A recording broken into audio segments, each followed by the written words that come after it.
Biden Kosher's Iranian Terror by Michael Doran, a senior fellow at the Hudson Institute. I recommend you go read it. And we're joined by Michael Doran now. Michael, thanks for being here on the Hugh Hewitt radio program. Good morning. Great to be here. Nice to talk to you in person. I've enjoyed your spirited commentary for a long time now. Well, that's the nicest euphemism that's been used about me in quite some time. No, I really admire this article, Biden Kosher's Iranian Terror, because I think it brings up their strategy in the Biden administration of trying to cover up what is an atrocious betrayal of our country and of our ally Israel. Can you give us a summation of your thesis? The summation of the thesis in one sentence is that there's no Iranian aggression that this administration regards as a national security threat. They only regard it as a public relations challenge. So, you know, when the Iranians, while they're negotiating the return to the nuclear deal, the Iranians tried to kidnap an Iranian-American journalist in Brooklyn, and they were going to kill her, presumably. And it barely made the news. I mean, if you're negotiating with another country and they try to kidnap somebody from your country at that moment, that's the time to take a stand. And that's one example. I can give you 20. Well, there's another great example right now. The Iranians are targeting former Trump administration officials, including Mike Pompeo and others who now need protection. And this is intolerable. I don't understand how our government tolerates that, even though they may not be of the same party. Who's the enemy, the Iranians or the Republicans? You know, the funniest thing about that story or stories is that the Biden administration knew that the Iranians had open plots to kill Pompeo, his deputy Brian Hook, and John Bolton. All this is revenge for the killing of Qasem Soleimani, and they continued to negotiate. And at a certain point, information about those plots leaked out to the press, and then the press started asking the administration questions, and then it got embarrassing for the administration. So then the administration goes to the Iranians and says, "Hey, we're getting kind of embarrassed with this story that you're going to kill American officials and we're about to hand hundreds of billions of dollars to you. Can you give us a fig leaf? Will you at least commit to us that you'll turn off those plots?" And the Iranians said no. You know, here, look, you know, I'm only a retired Army colonel and a Los Angeles trial lawyer who does some bit of negotiation. I would have had a different counteroffer, Michael Doran. I would have said, well, you know, you can have your plots against us, but you understand if you do any of that, we'll kill everybody you ever met, starting with you. And perhaps that would have worked a little better. That's common sense, but this is the thing. One of the reasons why I wrote the article is that there's a whole body of analysis of the Biden administration out there saying that they are bad negotiators. They see that they're giving away things during the negotiations. For example, they're not doing anything to enforce the sanctions on the oil sales of the Iranians to China, and so tons of money, even under sanctions right now, is pouring into Iran, thereby releasing them from the pressure to actually negotiate. So a body of analysis says, well, the Biden team, they're really bad negotiators. But I think we need to wake up. They're not negotiating. This is a fire sale. They are in full-blown appeasement mode. And it's bigger than the Iran deal. The Iran deal is the instrument by which they're appeasing, but they're appeasing anyway, all the time. Well, Michael Doran, why? We're in the catbird seat. We have the military power. We have the economic power. We have the diplomatic power. We have the information power. We should be dictating to these mullahs, who incidentally have already killed many hundreds of Americans in Iraq and have not had payback. Why are we playing footsies with these guys at all? I don't understand it. There's two reasons. They have a foreign policy theory.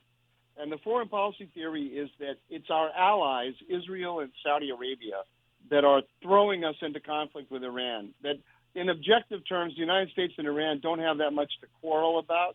And so if we can restrain the allies and then just start negotiating with the Iranians directly over the heads of the allies, that's the way to stabilize the Middle East. That's their theory. Even though the Abraham Accords have done more to stabilize the Middle East than any other development in the last half century. Totally. I mean, the amazing thing with the Abraham Accords is that the next step with the Abraham Accords was some kind of normalization. I don't know if it was going to be full-blown peace, but a dramatic public improvement of relations between Saudi Arabia and Israel. Yes. So you've got Saudi Arabia, the country that all Muslims pray toward 5 times a day, and is going to make peace with the Jewish state. That has significance for the relations not just between Jews and Muslims, but between Christians and Muslims, the West and yes. the Middle East, everything. And that was within reach because of the Abraham Accords.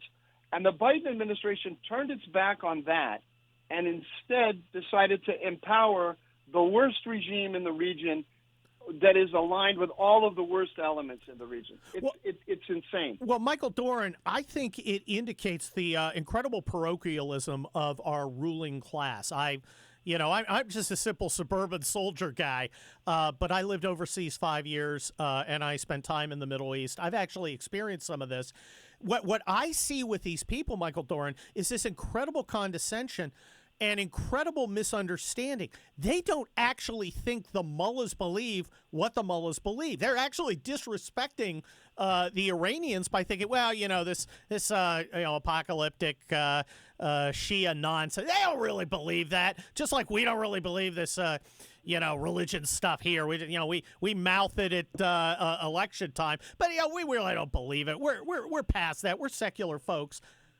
The Iranians believe in their faith, a twisted and bizarre version of Islam, but they believe it nonetheless. And our garbage ruling class doesn't understand that other people don't think exactly like they do. You kind of have to give it to the Iranians here, because when the administration turned to them and said, "Will you at least give us a pinky promise that you won't kill our officials?" They said no. They didn't even bother to lie. There's a little bit of honor in that, I guess. But I totally agree with you, Kurt, about that. There's nothing more parochial than a cosmopolitan American. It's just amazing. And it comes from what you said. It's condescension toward Americans. That's where it starts, because in their minds they're always showing themselves in the world that they're more sophisticated than the average American. And it's one of the reasons they grabbed this doctrine that's saying that the allies are the problem in the Middle East is because it's nonsensical as a foreign policy doctrine, but it's good domestic politics inside the progressive bubble. Because what it does is it says that all of the bad guys in the progressive world, the people that the progressives hate anyway, so that's evangelical Christians, security-minded Republicans like yourself and me, Bibi Netanyahu, Mohammed bin Salman, that's the party of war. Those are the bad guys. They're creating all the problems in the world. And the Iranians, well, they're not the good guys necessarily, but they're the objects of diplomacy. And we, being more sophisticated and more cosmopolitan and just more worldly than the rubes in America, we know how to go cut a deal with these nasty bastards over there. That's the way they're thinking. Well, and it's baffling to me, because if you look at the track record of our foreign policy elite, it's a complete disaster.